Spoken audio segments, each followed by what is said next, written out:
Live from Gahanna Lincoln High School's TV studio, this is Lincoln Live. With Gabriella Fabrizio and Mia Sammons. You're watching Lincoln Live. Good morning, Lincoln. I'm Mia Sammons. And I'm Gabriella Fabrizio. How are you doing this morning, Gabby? I'm pretty good. How are you? I'm pretty good. Let's jump right into the news for today. First off, there's a lot of exciting things going on for seniors lately, and it's important that we have all the information about upcoming events. So we're reminding seniors that there is a mandatory senior meeting in the auditorium at 9:30 today, right after our show. Here's Mr. King with a few reminders on why seniors should make sure to attend this meeting. Seniors, today, literally right after Lincoln Live, I need you to make sure that you are in the auditorium. Today is your senior class meeting. Very, very important information going to be shared. Everything from prom, senior exams, graduation rehearsal, graduation itself. All important information that you have to be in attendance for. So please, right after Lincoln Live, report straight to the auditorium. The choirs are celebrating their successes today. This past weekend, they competed in the state choir competition and received all ones, a perfect score. We caught up with the choir to hear their thoughts about this weekend. The choirs went to the state OMEA competition this weekend, and all 4 choirs received perfect scores, straight ones. And it was really, really nice to be back after a 2-year hiatus because of COVID. Our blue, gold, and freshman bands are also excited about the results of their state competition. All bands took the stage and blew the judges away, with blue and gold getting 1s and freshmen getting a 2. Good job, guys. Performing arts aren't the only arts that are succeeding in showing their talents. The art show's opening reception starts tonight on the 2nd floor of Clark Hall at 6:30 and goes till 8. Many classes are involved in producing the pieces you will see. Please come out and support your friends and classmates and all of their beautiful work at Clark Hall tonight. Hey Gabby, do you know anyone who's adopted? I know a few people, and I also know that there are a lot of kids here at Lincoln who are adopted. You're right, including one student in our class. That's right, and our very own Avery Hall takes a deeper dive into the lives of students and families here at GLHS whose lives were touched by adoption. Every family is unique. Some are formed through marriage or divorce, and some are expanded by adoption.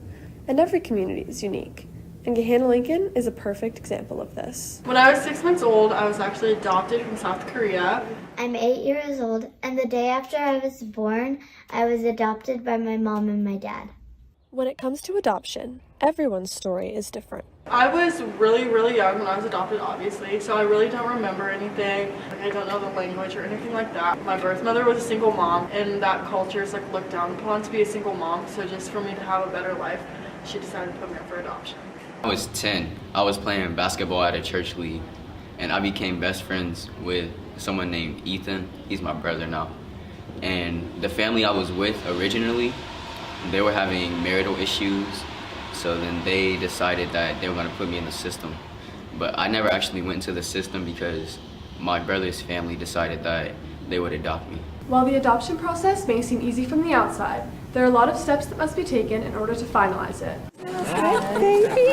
To adopt me, my parents had to go through a lot of different social services and paperwork and stuff because I was an international adoption. We found an adoption attorney who encouraged us to make an adoption book that birth mothers would look through to choose potential birth mothers. In 2013, we created a Facebook page for our adoption, and we had friends and family share it across the country, and our birth mother actually found our Facebook page and followed us for about 6 months, and then Madison was born on June 29th, 2013, and we got the call on June 30th, 2013 to bring her home.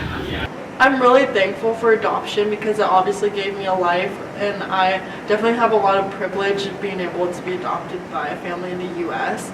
So I'm really glad for all the opportunities I was able to receive through adoption. It's not always easy, but I'm really glad that I was able to be adopted. Adoption has changed the lives of many, even within this school. This is Avery Hall for Lincoln Live. The Honors Spanish 4 classes are staying busy by learning about culture and applying it to their class. On Friday, they had a fun day where students got to create their own mini restaurants and made a Spanish appetizer to share with their classmates. We caught up with Sofia Rivera to tell you all about it. It was really fun to see how different people made it and set up their table. Yeah. Also, we made churros and papas bravas. The Golden Lions Marching Band is looking for new members for the marching band. If you want to be a part of the visual part of the band, Color Guard may be right for you. Here's Michaela Barbcox and Lorelei Wilkerson with more information on tryouts.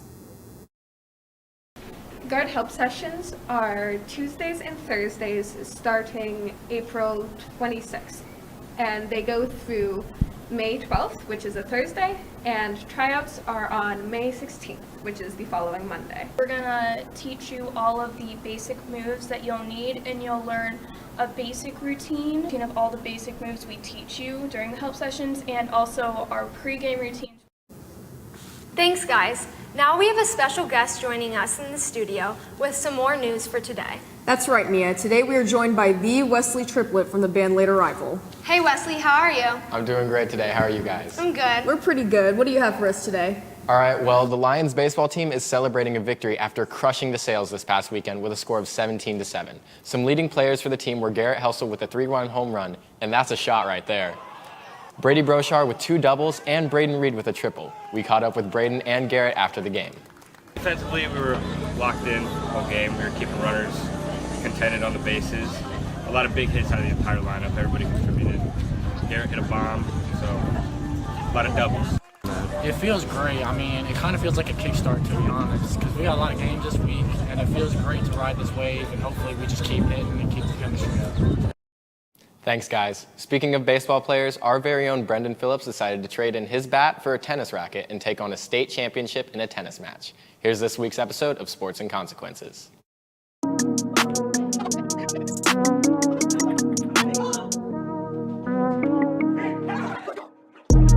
Welcome to the next episode of Sports and Consequence. Today, Brandon Carpico, state champ in singles, and Brendan Phillips, Lincoln Live member, will be playing tennis, and you'll find out the consequence later.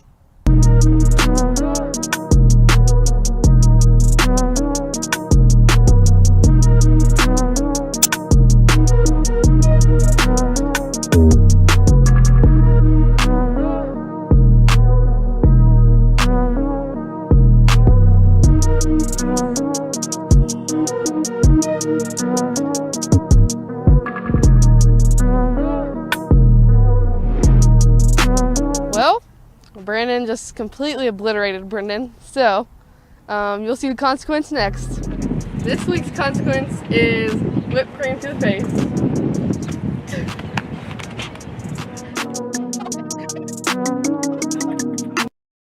Well, that's all I have for you today. Back to Mia and GFAB at the news desk. Thanks, Wesley. Nice glasses. Thanks. Well, Lincoln, that's about all we have for you today. Seniors, don't forget to head right down to the auditorium as soon as the show ends. And we'll be right back here tomorrow. Bye. Bye.